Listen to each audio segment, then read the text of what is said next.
자, 오늘 10월 첫날 첫 주일입니다. 그래서 우리 10월에는 다른 주제를 가지고 말씀을 나누는데 구원받은 백성답게 사는 길, 성도의 삶 시리즈를 가지고 어떻게 살아가는 것이 구원받는 받은 성도답게 살아가는 것인가, 어떤 성도인가를 5주에 걸쳐서 같이 말씀을 좀 나누기를 원합니다.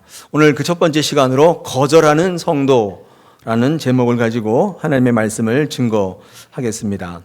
우리 모두는 지금 구원 시대에 살고 있습니다. 그래서 구원을 받았나 못 받았나가 화두가 아니라 사실은 구원을 이어가고 있는가의 문제가 사실상 성도의 삶의 신앙의 화두일 수밖에 없습니다.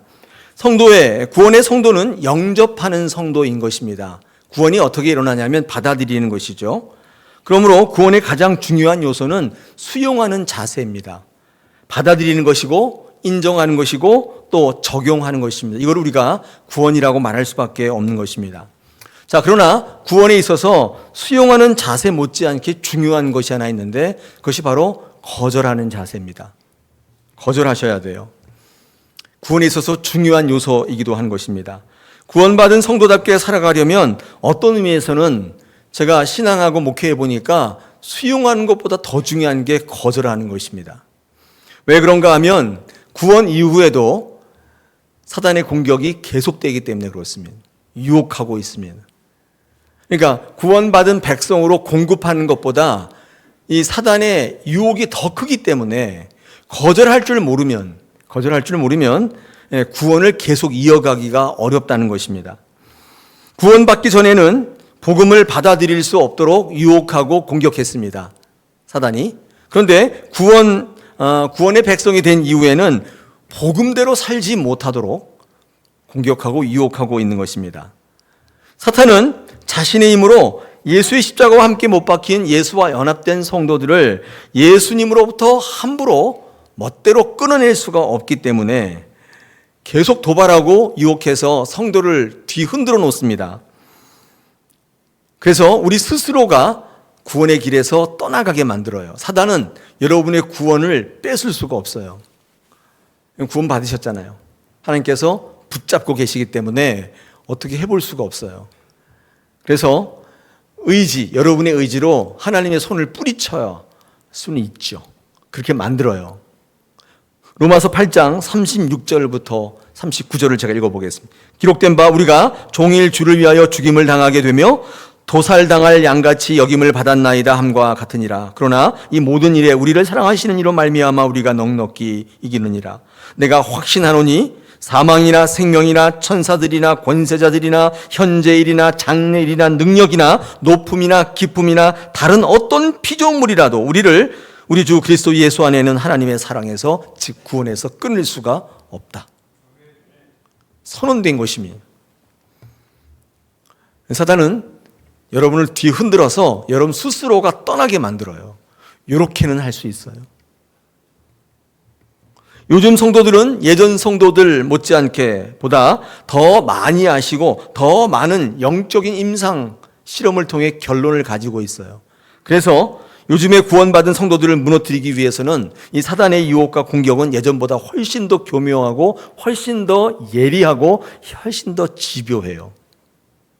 예전보다 훨씬 더 그렇습니다. 그러므로 구원의 백성으로 살아가려면 아무리 좋아 보여도 아무리 필요해도 아무리 원해도 하나님의 것이 아니라면 거절할 수 있는 영성이 있어야 돼요. 이 믿음이 요구되는 것입니다. 여러분, 사단의 유혹은요, 이 도전은 내 의지로 이렇게 거부할 수 없는 논리로 다가와요. 그러면 누가 거기에 빠지겠어요? 여러분이 인간적 의지를 가지고는, 판단을 가지고는 거부할 수 없는 논리와 당위성을 가지고 다가오기 때문에 여러분의 것으로는 함부로 이렇게 할 수가 없어요. 특히 우리 이 성도들의 신앙을 이렇게 보면요, 이게 나쁜 건 아니지만은 자기의 필요와 요구를 채우려고 하는 신앙이 있어요. 교회 오셔도 그렇게 신앙하시는 분들이 있잖아요. 자기를 성취하기 위한 도구로서의 신앙을 신앙하시는 분들의 그 신앙으로는 이 유혹을 이겨낼 수가 없어요. 왜냐하면 그런 것들이 목표이기 때문에 좋은 것들을 제시하면 덥석 물게 되는 거죠. 사단의 유혹은 이렇게 포장되어 있고 교묘하고 예리해요. 지금도 사단은 여러분을 쓰러뜨리기 위해서 5만 가지 수작을 다 부리고 있는 것입니다. 우린 여기에 이겨야 하는 존재인 것입니다. 아담과 하와가 사단의 유혹에 넘어간 이유가 있습니다. 그 이유가 뭐냐면 자기의 성취욕이 하나님을 바라보는 것보다 더 컸기 때문이에요. 하나님처럼 되고 싶었어요. 이 성취욕이잖아요. 여러분, 이 성취욕은 아담만 갖고 있는 게 아니라 우리 모두에게도 있어요. 나는 이런 사람이 되고 싶다. 나는 이런 존재가 되고 싶다. 이 성취욕 있잖아요. 이게 하나님을 바라보는 것보다 더 크게 되면 어떻게 돼요? 유혹을 받게 되는 것이면 더 크게 해줄게. 내가 도와줄게. 사단은 다가옵니다. 거절할 수 없는 논리예요.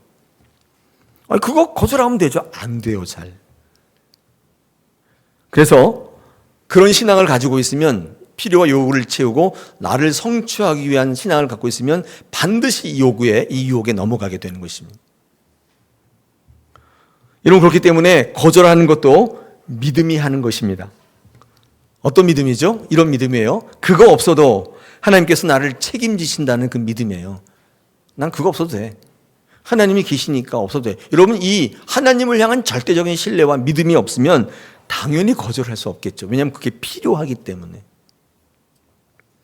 뿐만 아니라 거절하기 위해서는 무엇이 하나님의 것인지를 분별할 수 있어야 되지 않겠습니까? 이게 분별이 안 된다면 거절이고 뭐고 거기까지 가지도 않겠죠.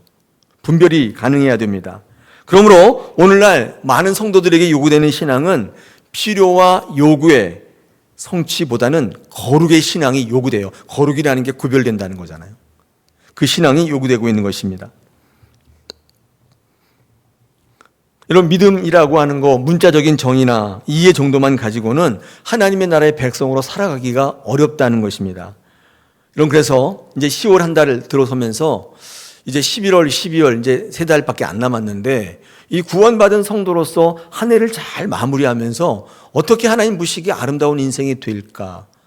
제가 이것을 고민하다가 그렇게 살았던 분들을 어떤 분은 거절하고 어떤 분은 이기고 어떤 분은 뭐하고 이런 신앙을 한번 소개하면서 우리 다사랑교회가 그런 믿음의 선진들을 본받았으면 좋겠습니다.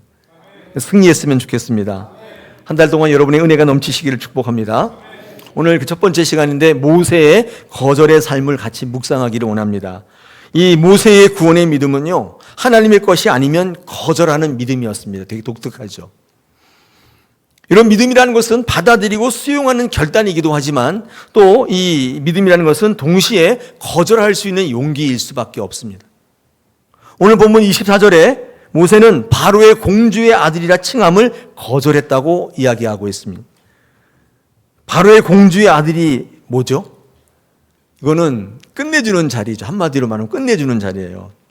보장된 자리, 보장된 안정된 삶, 편안한 삶, 쭉 가는 삶. 이런 거예요. 우리는 이것들을 추구하는 삶을 살고 있는데 모세는 이거를 거절했다고 성경은 증거합니다. 이런 모세를 특징하는 영성을 한번 얘기해봐라. 그러면요, 어떤 영성이냐면 구함의 영성이 아니라 거절의 영성이에요.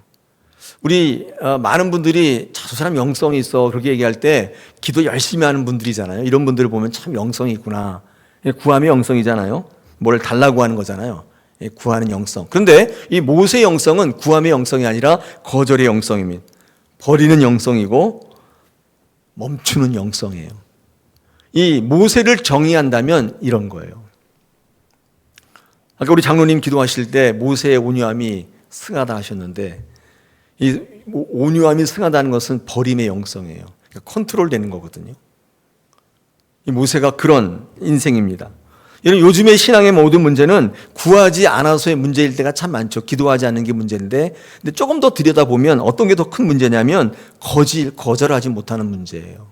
그리고 멈출 수 없어서의 문제가 더 많습니다. 여러분, 신앙은 달려갈 때 달려가지 못해서의 피해보다도 멈춰 서지 못했을 때 피해가 더 커요. 제가 그런 얘기를 자주 하는데 우리나라 이 교회의 모든 문제는 풍요의 문제라고 그랬죠. 예전에 없을 때는 이런 문제 없었어요. 다들 기도하고. 근데 있으니까 문제가 나타나. 이게 무슨 말이죠? 풍부한 것에 대해서 이게 이제 거절할 수 없는 영성이 된 거예요. 편한 게 좋고 풍부한 게 좋은 거예요. 그래서 버리거나 멈추거나 거절할 수 없는 영성이 지금 현대 교회에 큰 문제로 부각되고 있는 것입니다. 하나님이 멈추라고 할 때 멈춰 설 수 있는 신앙이 요구됩니다.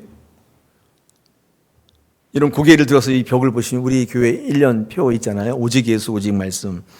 여러분, 이런 신앙이 필요한데 이게 왜 필요하냐면요. 오직 예수, 오직 말씀. 이걸 여러분 신앙을 딱 기준을 딱 삼으면요. 뭐가 생기냐면 여러분의 인생길 앞에 하나님의 신호등이 딱 생겨요.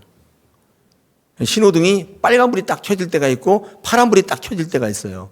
이거는 오직 예수, 오직 말씀을 기준으로 삼는 사람들에게 주어지는 하나님의 사인이에요. 그래서 이런 분들은요, 빨간불이 딱 켜지면 딱 서요. 지금 물 들어올 때이기 때문에 노를 져야 한다고 생각하시는 분이 많아요. 사업이 잘 되기 때문에 지금 뭐 해야 된다. 지금 해야 돼. 무조건 해야 돼. 이렇게 생각해서 하나님 반대되는 거절하지 못하고. 근데 빨간불이 들어와 있단 말이에요, 지금. 서야 돼요. 무조건 서야 돼요.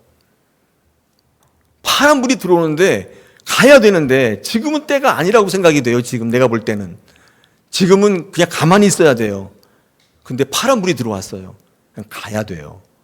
여러분, 이런 사인은 누가 주시냐면 이런 분입니다. 신철호 목사님이 아니라 오직 예수, 오직 말씀, 이거를 표대로 딱 삼은 사람이에요. 사인이 딱 바뀌어요. 이게 기준인 사람, 이 신호등이 있는 사람만 멈춰서라고 할 때 멈출 수 있는 거예요. 가라 할 때 갈 수 있는 거예요. 그런데 내 중심의 신앙을 하는 사람, 오직 예수, 오직 말씀이 아니라 오직 나, 이렇게 생각하시는 분들은 계속 가야 되는 거예요. 지금이 기회인 거예요. 혹이에요. 물 들어오고 있어요, 지금. 물 들어올 때 뭐예요? 놓줘야 돼요. 그래서 자기 리듬대로 가는 것입니다. 여러분, 가장 축복된 인생은 그래서 조절이 가능한 인생이에요. 갈 수도 있고 멈출 수도 있는 것입니다. 이게 가장 축복된 것입니다. 여러분, 이게 구원 상황이죠. 이건 구원이라는 건 뭐냐면 하나님이 우리의 의지를 회복시켜 주시는 거예요. 구원이 딱 임하게 되면 죄를 지을 수도 있고 죄를 짓지 않을 수도 있습니다. 응? 구원이 되면 죄를 안 짓는 거 아닙니까? 그렇지 않아요. 구원이 되면, 구원 상황이 딱 되면 죄에 대해서 자유의지가 회복되는 거예요. 죄를 지을 수도 있고 안 지을 수도 있어요. 구원이 임했다고 해서 죄를 전혀 안 짓는 건 아니에요. 죄를 짓지만 또다시 일어날 수 있는 거예요. 예전에는요, 구원받기 전에는 무조건 다 죄예요. 선한 걸 해도 다 죄예요. 선한 것을 선택할 의지가 우리에게는 없었어요. 근데 예수 그리스도의 십자가로 말미암아 주님은 우리의 자유의지를 회복시켜 주셔서 예수를 믿을 수 있도록, 죄를 짓지 않을 수 있도록 우리를 인도하시는 것입니다. 우리의 의지가 회복된 것입니다. 구원의 백성일 수밖에 없죠.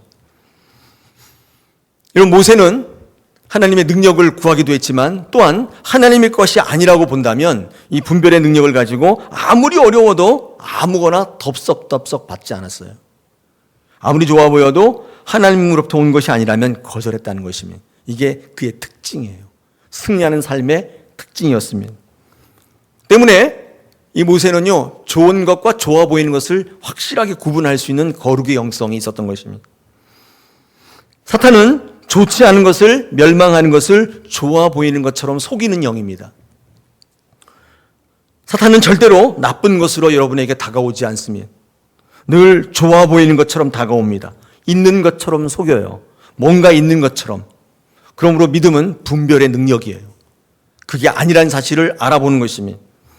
여러분이 거절의 영성의 가장 기본 바탕은 그 밑에 거룩이 있는 것입니다. 거룩해야 거절할 수 있는 거예요.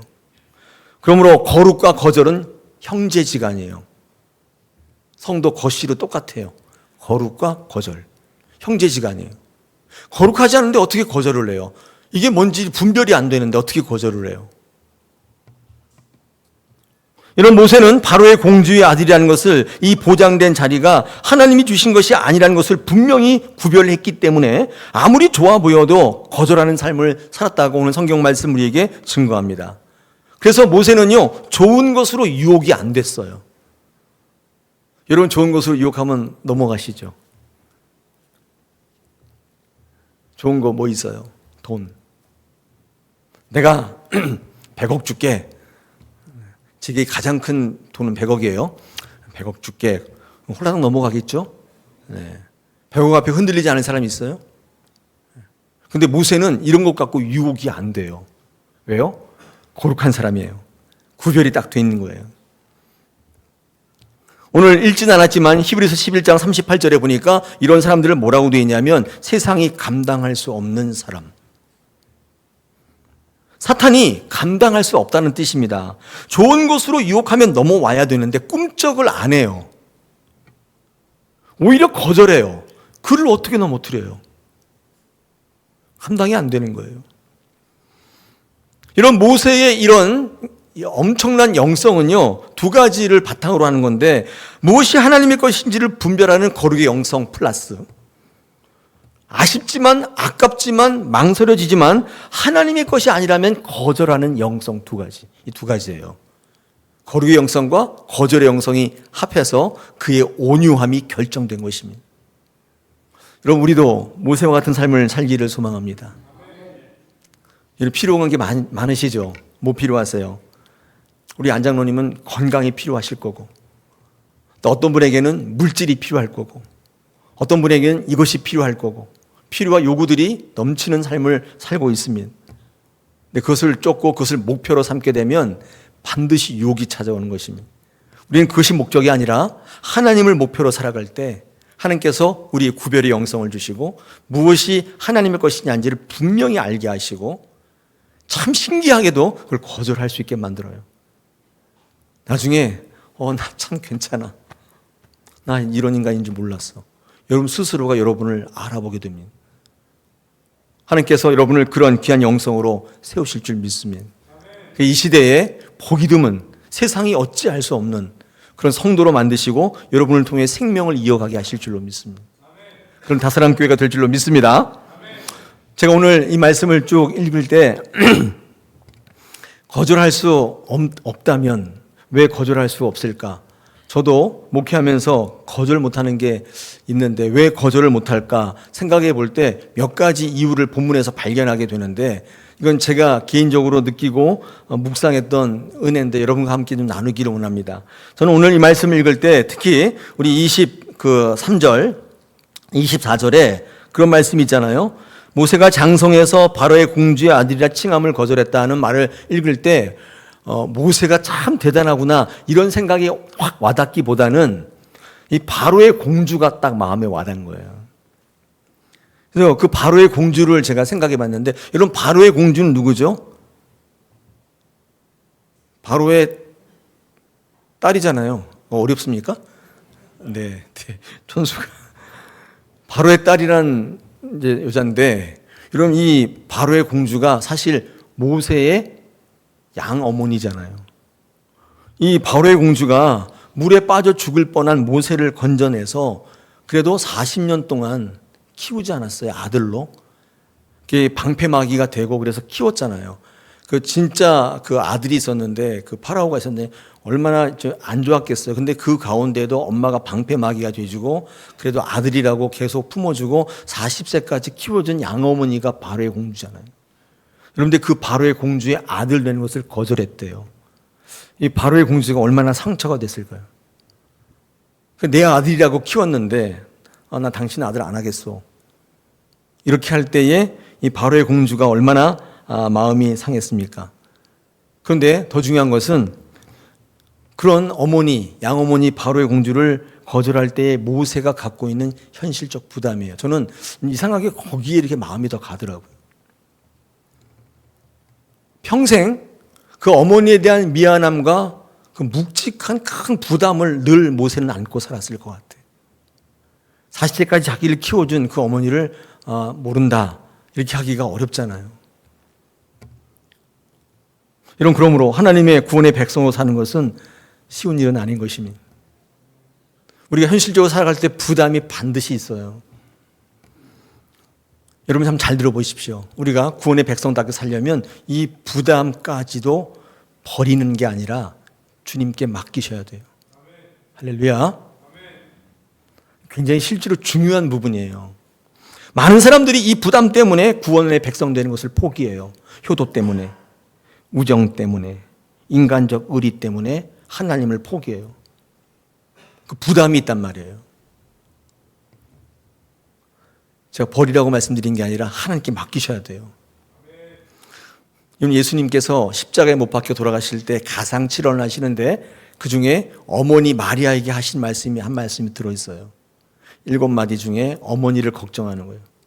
이제 십자가에 달려서 운명하기 직전인데 밑에 울고 있는 어머니 마리아를 본 거예요. 저는 그 말씀을 읽을 때 보소서 어머니 아들이 요한을 가리켜서 아들이다 이렇게 말씀하는 거 보면서 정말 가슴이 아팠어요. 왜냐하면 그 말 속에는 어머니를 어떻게 하면 좋을까, 이게 그 인간적으로 어머니를 보고 안타까워하는 예수님의 인간의 모습이 거기 들어있는 거예요. 걱정되는 거죠. 여러분, 그런데 예수님은 그 어머니를 걱정하고 끝나는 게 아니라 하나님께 맡겨요.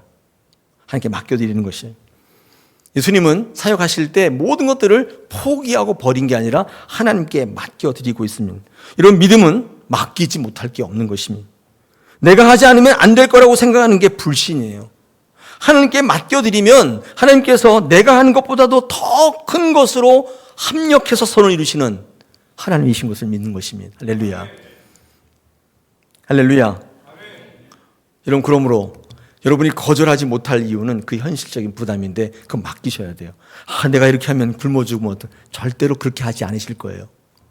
내가 이렇게 하면 도태되는 게 아니고 그렇게 안 날 거예요. 맡기는 분에게 합력하여 선을 이루시는 하나님의 이 말씀은 신구약을 가로지르는 중심 주제예요.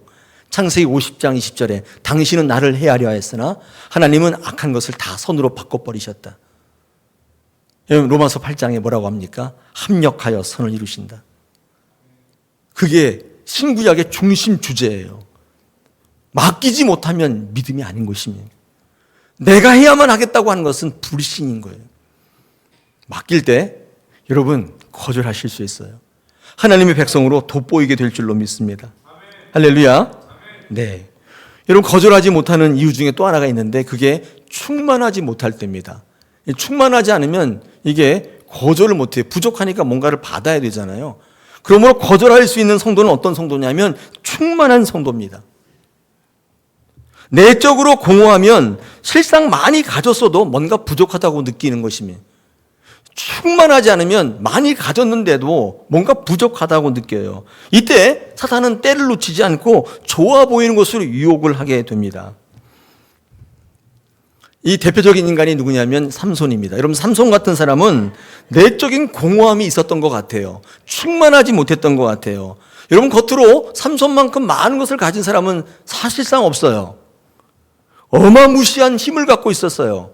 삼손이 태어날 때 현몽함이 있었고 마치 예수님이 태어나는 것처럼 현몽함이 있었고 그 모양새를 보면 모든 것을 다 갖추고 있어요. 무한한 가능성을 갖고 있었어요. 그런데 삼손은 모든 것을 갖고 있으면서도 하나님과의 긴밀한 교제가 없었던 것 같아요.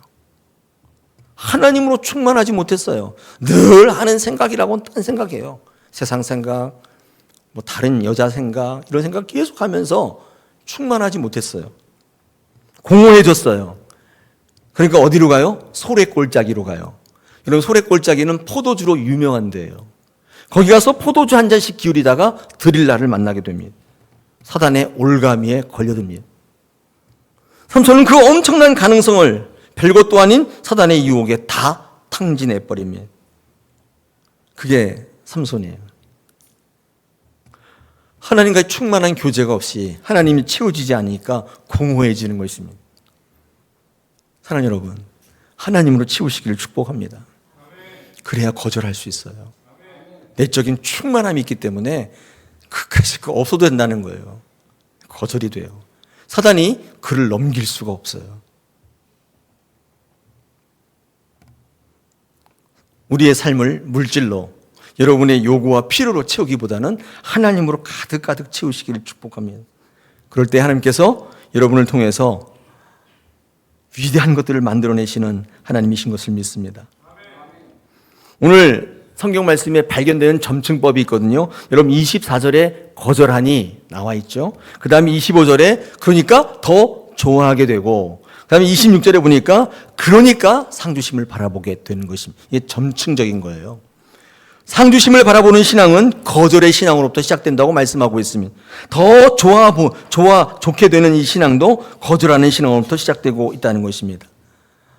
그런 신앙으로 자꾸자꾸 발전하게 된다는 것입니다. 우리의 신앙 가운데 거절할 수 있는 영성이 여러분과 저에게 넘치기를 축복합니다. 제 결론을 말씀을 드리고 싶은데, 제가 오늘 성경을 읽다가 특히 23절에 보니까 모세가 아름다운 아이다라는 말에 한번 묵상을 했었는데, 왜 이 히브리 기자는 모세를 아름다운 어르신 이렇게 안 하고 아름다운 아이라고 했을까? 되게 엉뚱한 생각인가요? 이렇게 얘기했을까 생각을 하다가 어떤 이제 글을 읽게 되었는데, 거기 이렇게 쓰여 있었습니다. 이런 믿음을 이야기할 때 믿음의 이 개념은요, 완성의 개념이 없습니다. 믿음은 계속적으로 진행되는 개념이잖아요. 그래서 어르신이라는 개념보다도 이 아이라는 개념이 맞다는 것입니다. 어르신은 완숙의 의미, 어떤 경지에 도달했다는 의미인데, 그런 게 아니라 이 아이라는 개념을 가지고 계속적으로 진행되어야 할 개념으로 이 모세의 믿음을 소개하고 있는 것입니다. 모세가 아름다운 아이인 이유는, 모세는 하나님에 대한 절대적인 신뢰를 가지고 말씀하신 대로 하나님의 계획하신 대로 순종하는 모습이 장성하고도 민족의 지도자가 되고도 나서도 이 모세의 실제 삶 속에 어린아이처럼 보인 거예요. 고지곳대로 따라하고, 하지 말라고 하니까 안 하고, 그 좋은 것을 거절하고, 그 모습이 이 히브리 기자의 눈에는 마치 순진한 어린아이처럼 보인 거예요. 아마도 그래서 이 히브리 기자가 모세를 향해서 그는 아름다운 아이라 라고 표현하지 않았겠습니까? 여러분, 신앙에 있어서 하나님이 어떤 모습을 가장 아름답다고 하십니까? 어떤 모습이죠? 순종하는 모습이죠. 하나님이 하라는 대로 고지곳대로 하는 모습을 보면서 하나님, 야, 쟤 참 아름답다, 이렇게 생각하시지 않겠습니까? 하나님 말씀했더니만 다 계산해보고 계산기 두들려가지고 자로 다 거보고 이건 빼고 저건 빼고, 이런 그런 모습을 아름답다고 하실까요? 그 책에는 칼럼의 제목이 거절하는 모습이 아름답다입니다. 무엇보다 하나님의 눈에 가장 아름다운 것은 좋아 보이는 것을 거절하는 모세의 믿음, 그리고 그 말씀에 순종해서 하나님 앞에 나가는 그의 아름다운 그의 어린아이와 같은 순수함, 이것이 하나님 보시기에 아름다웠던 것입니다. 사랑하는 여러분, 오늘 이 시간에 하나님께서 여러분에게 어떤 모습이 아름답다고 할까요? 설교를 마무리하면서 여러분 한번 생각해 보시기 바랍니다. 여러분, 성공한 모습일까요? 사업에 성공하고 합격해서 다, 야, 너 참 아름답다, 이렇게 하실까요? 어떨까요? 장수할 때, 야, 너 참 아름답다, 이렇게 하실까요? 여러분의 모습 중에 어떤 것이 가장 아름다울까요? 저는 여러분이 하나님을 찾아갈 때, 그리고 그 하나님과 연합할 때, 그래서 하나님의 것이 아니기 때문에 담대히 거절하며 하나님께로 돌아갈 때, 그 하나님의 품에 안길 때, 어린아이와 같이 하나님께서 하는, 야, 너 참 이쁘구나, 칭찬하시지 않겠습니까? 우리 이 시대를 살아갈 때 그런 믿음의 성도 되시기를 축복합니다. 그랬으면 참 좋겠습니다. 오늘도 이 말씀으로 저와 여러분의 삶에 하나님께서 관여하시고 은혜 주실 줄로 믿습니다.